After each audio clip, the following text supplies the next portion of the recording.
Well, thank you very much for your welcome. It's great to be here. I'm in England at the moment, locked down by the coronavirus. I would very much like to be in Pakistan with you, but that's unfortunately not possible. So thank you very much for your invitation to be with you this evening. You may know that I'm a fellow of PMI, and so I'm very pleased to support PMI chapters wherever possible, and preferably in person, but where not in person, then in any other way that I can. And so I hope that the PMI Islamabad chapter will continue to grow and be influential in making management of projects more successful in Pakistan. In fact, I very nearly came to Pakistan as a project manager. I think it was 1984, and there was a project, a joint project between the UK and the Pakistani government. And I was invited to be a project management consultant on that project. And I was very excited. I was going to come to Islamabad. But just before the project was due to be launched, for some reason, the project was cancelled. And these things happen. So I never came to Pakistan, and I've still never been, which I'm very sad about. But it's not too late. Maybe it might be possible at some time in the future. So I'm very pleased to be able to share some ideas with you around the concept of black swans. We'll explain why I, as a risk management specialist, will be speaking about birds. If you're not familiar with the term, the black swan, then everything will become clear, hopefully in about 10 minutes. My aim is to speak for about 45 minutes, and then we'll open up for questions. You can ask your questions using the chat box. There's a little button at the bottom which says chat, and if you just put your questions in the chat box, then at the end, one of the PMI Islamabad chapter team will be handling the questions for us. So I'm going to share my screen, and when I share my screen, you should be able to see the slides, and I hope that's going to work just perfectly. If not, somebody is going to tell me, I'm very sorry, we can't see your slides. Otherwise, I'm just going to assume when I don't hear anything that you can see that perfectly. So I don't hear anybody saying, no, we can't see. So let's get on with the presentation. And I'm calling this presentation Black Swan Hunting, handling emergent risk. And what I want to do in this presentation is to give you some ideas generally about how we might address this type of risk, which is known as a black swan. First of all, we need to know what that means, and then how we might handle those kinds of risks relating to coronavirus, but not specifically about that, not only about coronavirus. So there are other black swans that perhaps we need to be aware of. So I want to give you some general ideas of things that could be useful for managing any kind of black swan, any kind of emergent risk that we might be exposed to. So let's get started. And I want to start with this quote from a Danish physicist called Niels Bohr. And he says, prediction is always difficult, but especially about the future. That's a joke, of course. It's easy to predict about the past, but prediction is always difficult because it is always about the future. And the reason for that is that the future has certain characteristics which make it very difficult to predict, very difficult to know what is going to happen. And I use this acronym, these letters that spell danger, to give us 6 things about the future which make it very difficult for us to predict. And we could spend a lot of time talking about any or all of these, but we're just going to focus on one of them for the rest of the presentation. But let's just look at these 6 reasons why the future is difficult to predict. First of all, the future is dynamic. That means it's not static. It's not going to be exactly the same as it always has been. You can't look at yesterday and predict what today or tomorrow is going to be like. The future is dynamic and increasingly dynamic. The future is ambiguous. It's not possible to analyze the future with absolute clarity and certainty and work out exactly what is going to happen. Some things might happen, some things might not happen. We don't have enough information to be certain, so there will always be ambiguity, a number of possibilities about the future, and it's not possible for us to choose or decide which one of those will turn out to be right. The future is non-linear. That means we can't draw a straight line from past events and just project them forwards to say, well, we will always increase in our GDP in this way, or the profitability of our organization will always go up in this particular line, or some other characteristics of our society or of our project. Life is non-linear. It doesn't go in a straight line. And so it makes it very difficult to predict where the future is going to go from now. I hope you're trying to guess what the next letters and words will be. But I guess you won't be able to guess what G stands for. G looks like a made-up word, but it's actually a real word. The word is glocal, and glocal is a combination of global and local. And the word glocal means that global events can have a local impact, but also local responses can affect things globally. We're an interconnected world, and that's increasingly been evident in the last 3 to 6 months and perhaps the last 10 years. So the future is glocal. It's not always possible to see what those relationships will be and how things will influence one another. And so it's hard for us to predict. The future is also emergent. Things emerge from, we say, from left field or from out of the blue, from a clear blue sky. Things emerge without us seeing them coming. And that also makes it very difficult for us to predict what's going to happen, because things emerge that we didn't see, that we weren't expecting, that we weren't prepared for. And lastly, the future is relational. We're in a global society. Nations are increasingly connected to other nations. Organizations have quite complex supply chains. Teams have multiple relationships, often virtual teams. And these relationships make it very difficult to predict how things will develop in the future, because relationships are inherently uncertain. So we could talk about any of these 6 different things, but what I want to do in this presentation is to talk about the emergent nature of the future. And here we come to this term, which I have given the title of the talk to. Emergent risks are also known as unknowable unknowns. Now, you've probably come across the idea of known unknowns and unknown unknowns. Here is a different category. These are not unknown unknowns. These are unknowable unknowns. So I hope this isn't going to get too complicated or difficult to follow, but there are unknown things that we don't know, which we currently don't know, but we could know. So they are knowable unknowns.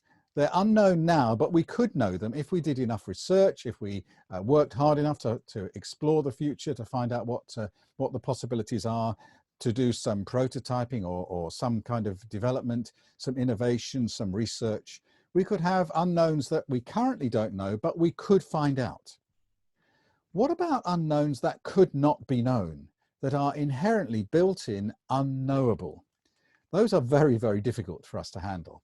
They have another name. It's a Greek name, or it comes from a Greek word, ontological uncertainty. That means uncertainty that comes from our mindset, or our way of thinking, or our view of the world. And the third name for emergent risks is Black Swans. Now, we get this name Black Swans from a book written by Nicholas Taleb, or his first name is Nassim Nicholas Taleb. And here we have the book, my copy of the book, where he introduced the term Black Swan. His book was called The Black Swan, The Impact of the Highly Improbable. And in his book, Taleb talks about events which emerge, which we didn't see coming, which have 3 key characteristics. The first test of a black swan is something which is unexpected and unpredictable and completely different from anything which has gone before. The second characteristic of a black swan is that it's big. When it happens, it has an extreme impact. And the third characteristic is that once it happens, we all look back at it and say, do you know, we should have seen that coming. And so the 3 tests of the black swan are: we didn't see it coming, it was big, and when we looked at it, we thought we should have seen it coming. And it's called a black swan for a quite interesting historical reason. In the 16th century, so in the 1500s, in England, we knew for certain that swans were white. All swans they're big birds, they have big wingspan, they live on the water, they have a long neck, and they're white. And we know for certain that all swans are white in the 16th century. And then when our voyages of discovery started and we went to discover new parts of the globe, we came across Australia and New Zealand. And in Australia and New Zealand, there were big birds that lived on water, that had a long neck, big wingspan, but they were black. Now, clearly they can't be swans because we know for certain that all swans are white. And so this bird must be something else. And in fact, the biologists, the discoverers of the day, gave it a different scientific name. They thought it must belong to a completely different category because it can't be a swan, because in our minds, all swans we know are white. And we know that swans are white until we find a black one. It was something completely unexpected. Now, Taleb uses this picture of things that we think can't be true until we see them. And he uses the label Black Swan for this kind of emergent issue. Another example of Taleb's tests is a different kind of bird. It's a turkey. And in Taleb's book, he talks about turkeys talking to each other on the turkey farm and asking each other, how are things going?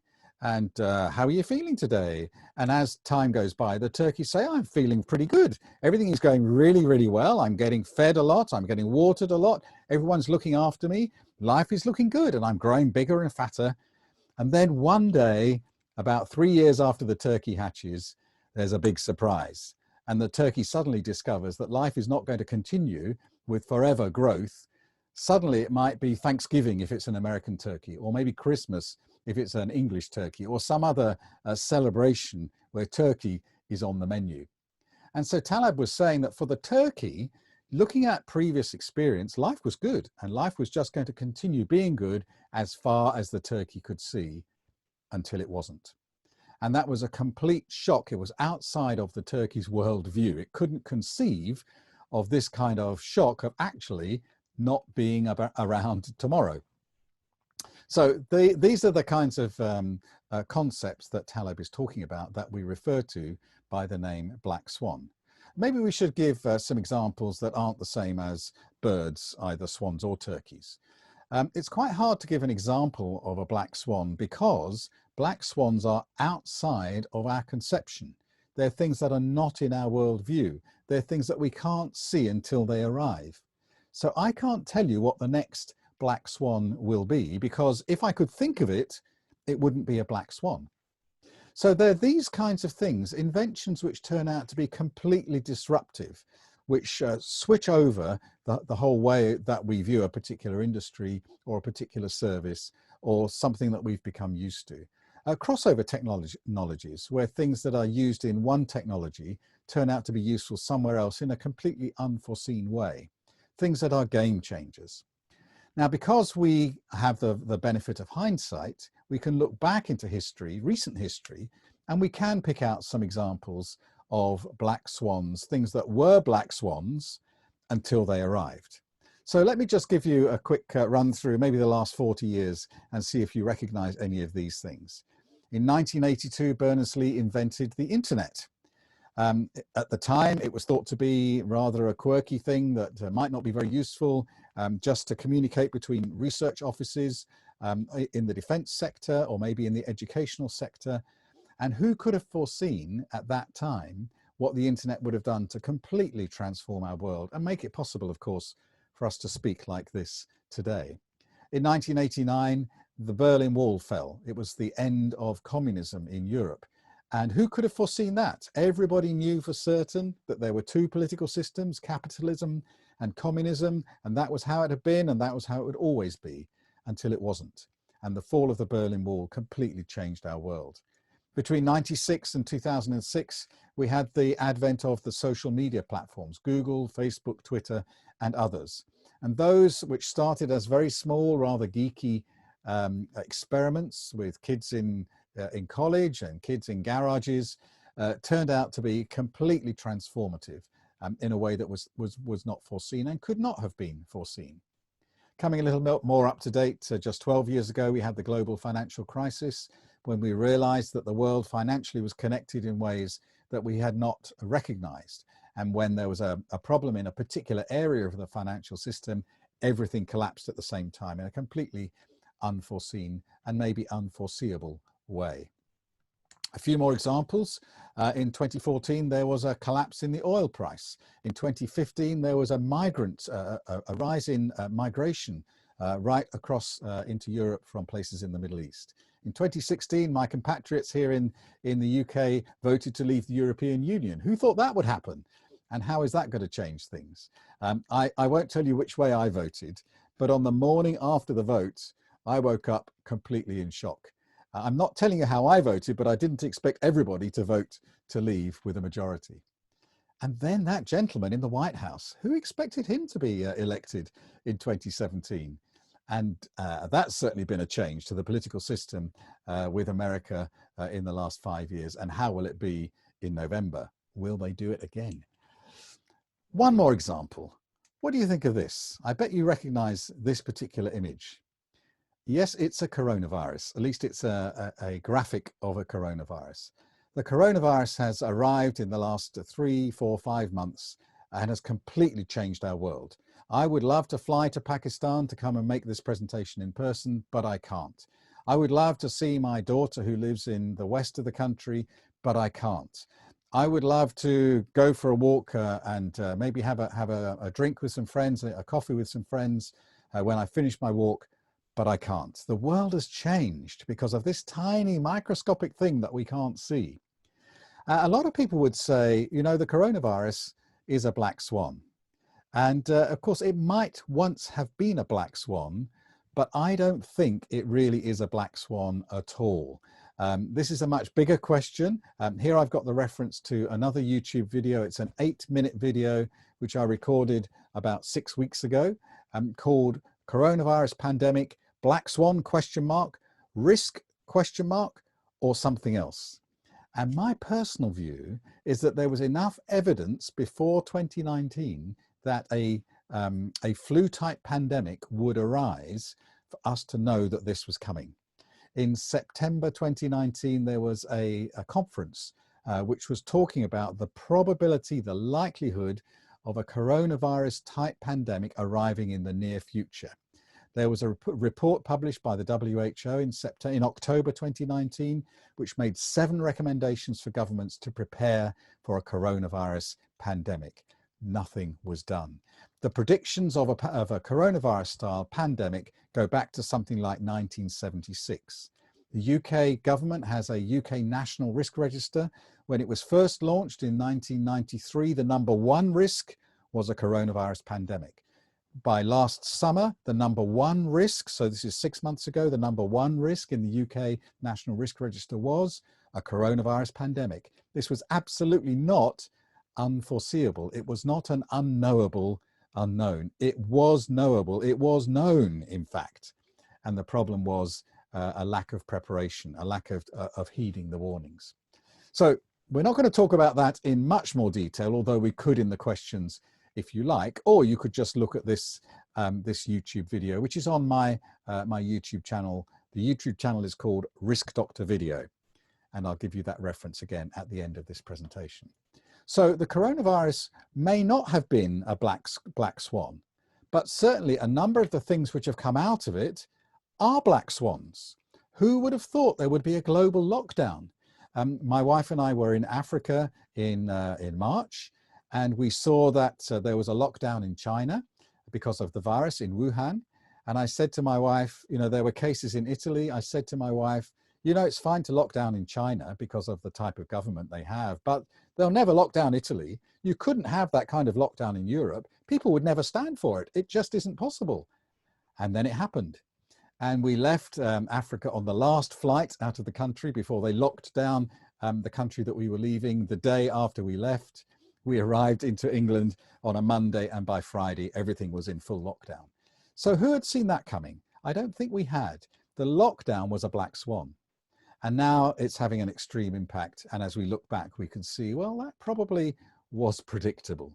So there's a lot of discussion in the risk world about whether the coronavirus is or isn't a black swan, and whether some of the things which have come out of the coronavirus themselves might be black swans. That's a bit of an academic discussion, I think. Does it really matter whether we label something as a black swan, or whether in fact we should, or does it matter at all what we call it? I'm not so sure that it does matter. What really matters is that we know how to handle them, because there are more black swans coming.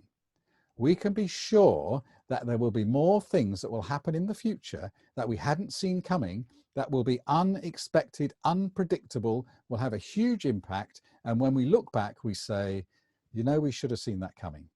So what we need is a way of handling emergent risk, handling black swans. It's too late really to prepare for the coronavirus because it's here. But we could prepare, or could we, for the next one? Remember that not all black swans are bad. Think of the internet. Think of social media. Think of the fall of the Berlin Wall. Some of these things actually turned out to have good effects as well as being disruptive. And so it might well be that some of the black swans that arrive unexpectedly could be really helpful and could actually open up a whole new world of opportunity. And one of the things I'm personally interested in with the coronavirus is to think about positive outcomes that might arise because of this major disruption that we're currently going through.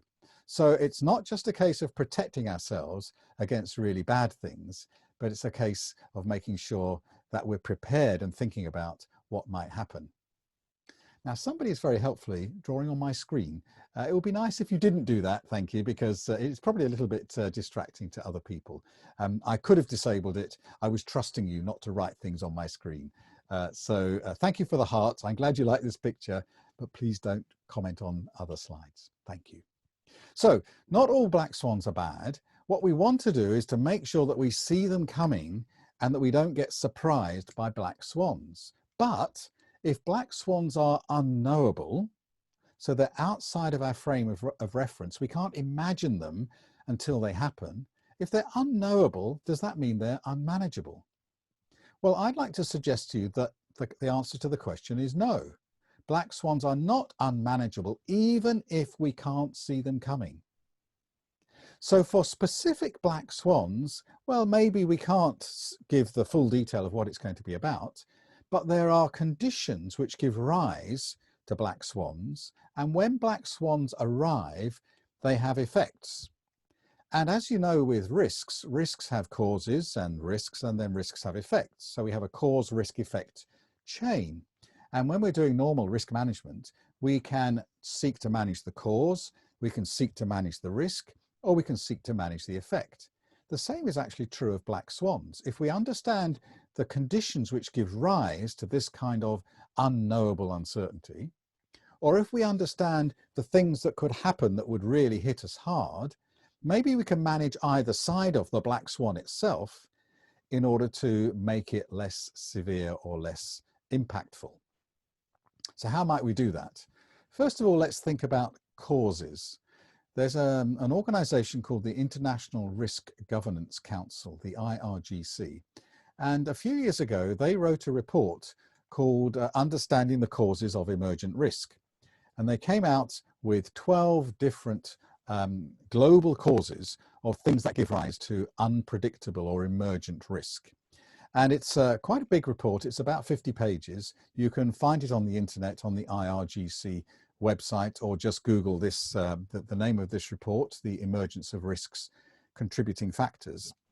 And we can see a number of different things, and sadly we don't really have the time to go through these in detail, but we can see these things frequently give rise to unpredictable uncertainty, things which we just don't know in science. There's lack of knowledge of the facts. We haven't done enough research. This particular situation has never arisen. Things which are happening more quickly than they used to. So as cycle time reduces, we have less time to review, less time to analyze, less time to check, and suddenly the next thing is upon us. Vicious cycles where one thing makes a bad thing happen, which makes the first thing equally bad, and then you get a cycle of things which just spiral down very quickly. Conflicting interests, dynamics of societies, and so on. Some of these things we can look into and understand in more detail. These things give rise to unpredictable uncertainty. And what we can do once we understand these causes is to look for them, diagnose them, scan our environment, and see where these causes are present, where they're strong, and where they're growing. And then we can prepare, we can look for the possibility of emergent risks that come out of these sorts of causes. And of course, the worst case is when there's 2, 3, 4 or more of these causes happening at the same time. So we can understand the causes of emergent risk, we can look out for them, scan for them, And when we see them beginning to strengthen or to come together, then we can start to prepare for the possibility of an emergent risk that we might need to deal with. What about effects? How do we handle the effects of something when we don't know what it is? Well, the first thing to do is to look at our vulnerabilities. Where are there things in our society or in our organization or for our project or for our personal lives or our families where we are most vulnerable to disruption, most vulnerable to change? We can scan the environment to look out for emergent risks that could hit us in a vulnerable place and develop early warning indicators and monitor those to see if something is coming our way that could affect us.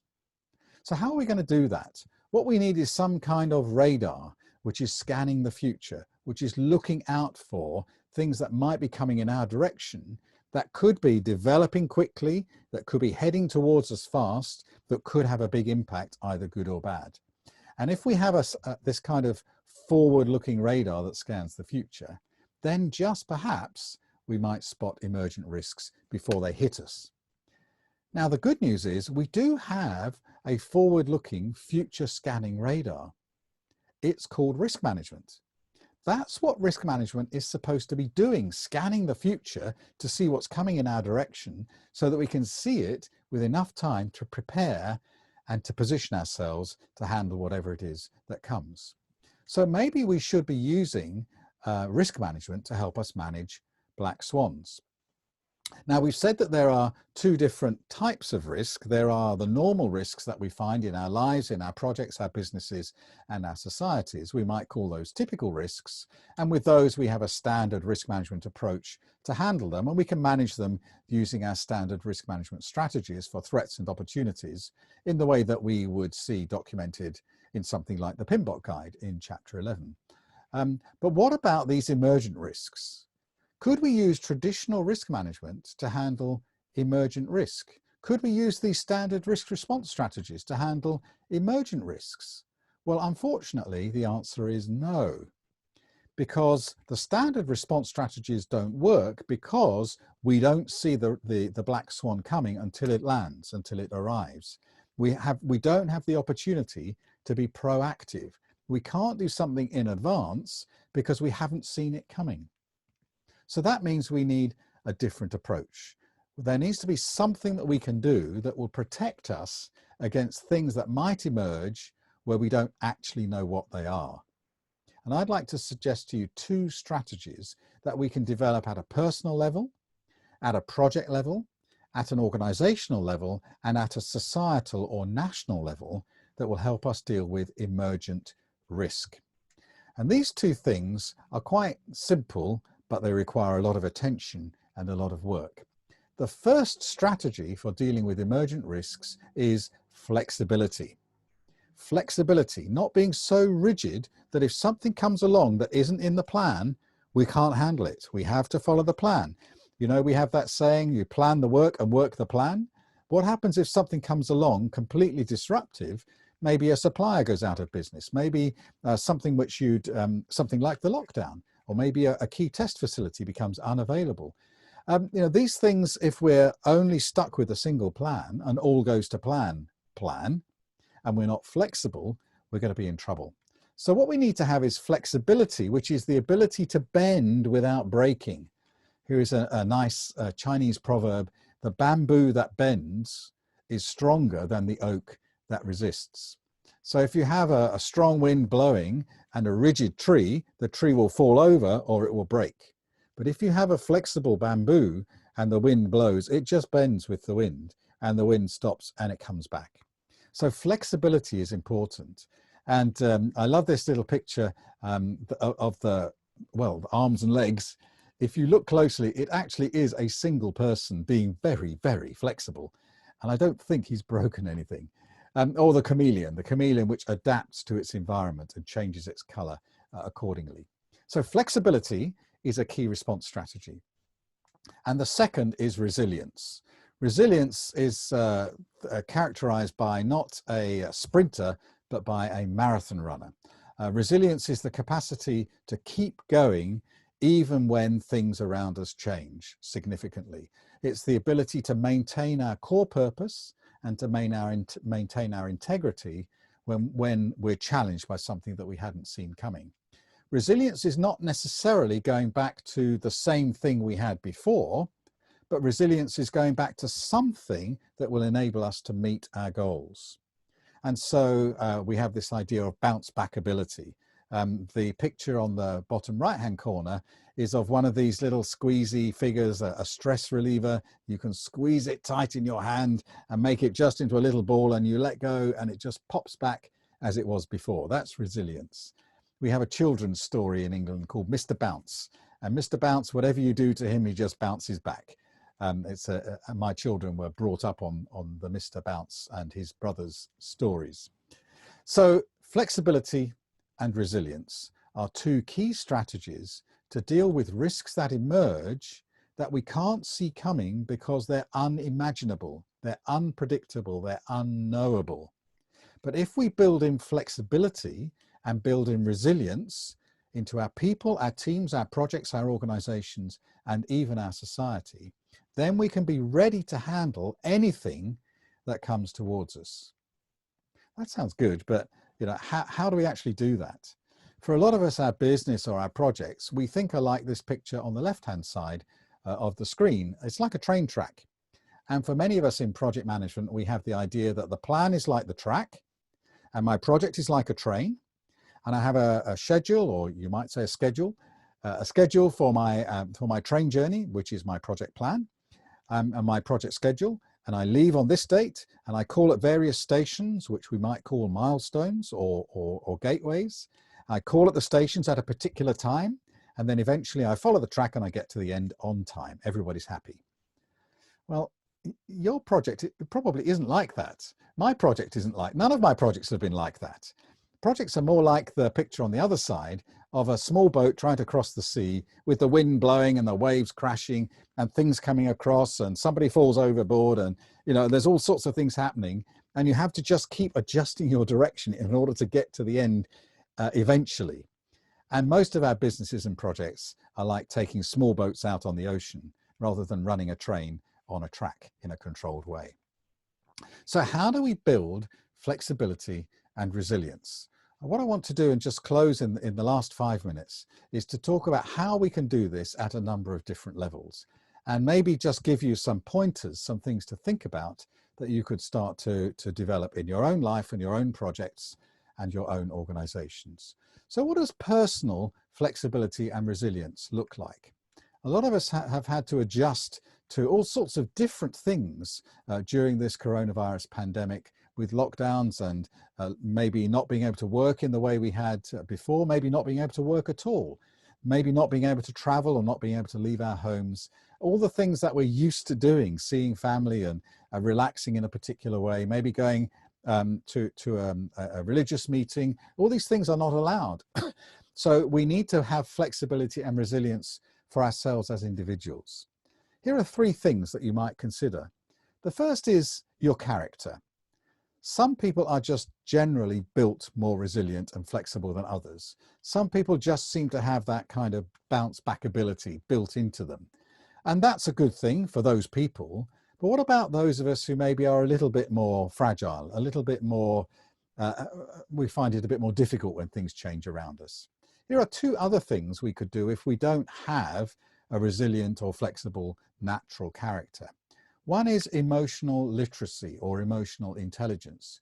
We can develop the way to monitor our internal environment, to see what's going on inside and why, and to moderate it intentionally. So I use a little model called 6 A's. Each word starts with the letter A. Awareness, what's going on. Appreciation, why is it going on? Assessment, is it okay? If it's not okay, then assertion, I need to do something different, and action to make sure there's a change in my internal way of thinking and feeling. But if I assess that where I am currently is okay, then I can accept that, that's the 6th A, and just carry on as I am. Emotional literacy enables us to look inside and become aware and appreciate what's happening, assess if it's okay, and make a change if it's not, or accept and carry on if it is. And emotional literacy or emotional intelligence is a key skill, not just of project managers, but of people generally. And if we're emotionally intelligent, it helps us to be resilient. Things change around us. We feel unnerved. We feel nervous and worried and anxious and maybe even fearful. How do we handle that? Using emotional intelligence. And then exercise of will. Just choose. Just decide. The power of choice is huge. To choose to be calm, to choose to be patient, to choose to be kind and compassionate, to choose not to be critical, to choose not to be anxious. These things are possible if we choose to change our internal environment, and it builds personal resilience and flexibility. I'm talking a little bit too much, so I'm going to speed up a little bit. Projects. How do we build resilience and flexibility into our projects? The first thing is to be clear about where we're going. What is this project for? If we don't have clear objectives, then a bit like the boat which is out on the sea and the winds blow and the waves come and we lose track of the land, if we don't know where we're going, we'll get lost. We have to have clear objectives for our projects, but we also have to have the right level of contingency in money, in time, in resources, in performance if possible, so that we can cope with different things that change during the lifetime of the project. Processes that are flexible to respond to change. Do I have to get 3 signatures on this particular design document? Or can I actually take it as a low-risk document and proceed into development? Can we have a risk-based approach if we need to? And then change management. Change management is there to build resilience when things are moving, things are not as we expected them to be. So project flexibility and resilience is a key to dealing with emergent risks that will happen unexpectedly on our projects. 2 other areas where we can have resilience which I think are important, and one is organizational. And here the business is rather like a person. It's important that the business has a clear understanding of who it is, a shared corporate culture, and processes which are robust enough that they won't be thrown off track if something changes, but also a set of grounded values. And this is important to us. So when the world changes around us, we can stay firm, we can stay resilient, we can stay focused on the things that matter to us.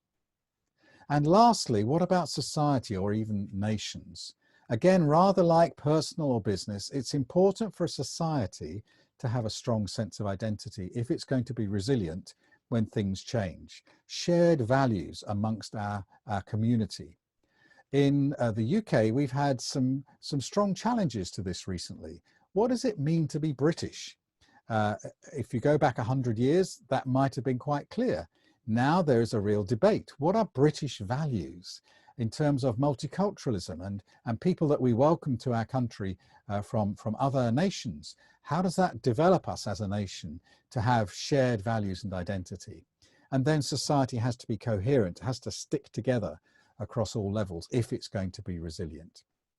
And if we wanted to put one word across all of these different characteristics, building resilience and flexibility for us as individuals, for our projects, for our businesses, for our societies and nations, it might be this word: agility.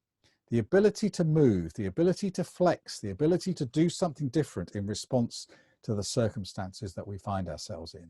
That's the key to flexibility and resilience.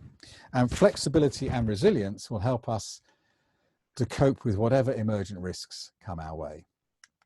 So here's a nice saying and a nice picture as well, just to summarize what I've said so far. If we can't control the tide, the volatile tides of change, let's build better boats. So let's not just try and be in our small paddling canoes or our little sailing ships. If we're out on the ocean and the wind's blowing, we can't control the tide, we can't control the weather, but we can have a better boat. And that's what flexibility and resilience is about. We build flexibility and resilience in advance before a black swan lands on us, and then whatever changes that black swan brings, we can cope with personally, in our projects, in our businesses, and in our nations, because we've learned in advance how to be flexible and resilient. So let me just wrap up with this slide. This matters. Black swans are out there and they're coming to get you. And what we don't know, we have a saying in English that says, what you don't know won't hurt you. That's not true. What you don't know will hurt you. The unimaginable, the unpredictable, the unexpected, the black swans that land, if you're not ready for them, if you're not flexible, if you're not resilient, it will affect you personally. It will affect your mental health and maybe your physical health. It will affect your project and make it harder to achieve your goals. It will affect your organization in terms of the resourcing and your market position and the pipeline of your work and your supply chain. It will affect our nations in terms of our position in the world and our ability to trade and the health of our health of our society and the strength of our communities. These things will hurt us if we're not resilient enough to cope with them. If we don't get the black swans that are coming in our direction and prepare for them, they're going to get us. So it does matter. So I'd like to close by encouraging you to hunt out the black swans that are heading in your direction, to actually do something about it in advance so that we can kill them off before they have the opportunity to damage us as individuals, projects, organizations, or societies. And of course, my particular role has been to help people to do that. If you need any help, please do get in touch. Well, I hope you found that useful and interesting. Here are my contact details. I'm happy to take questions either by email or through the website. The Risk Doctor Video YouTube channel has about 9,500 subscribers, 175 videos. We're constantly adding new material. Do please check out what we've put out there and make good use of it and manage those black swans that are heading in your direction.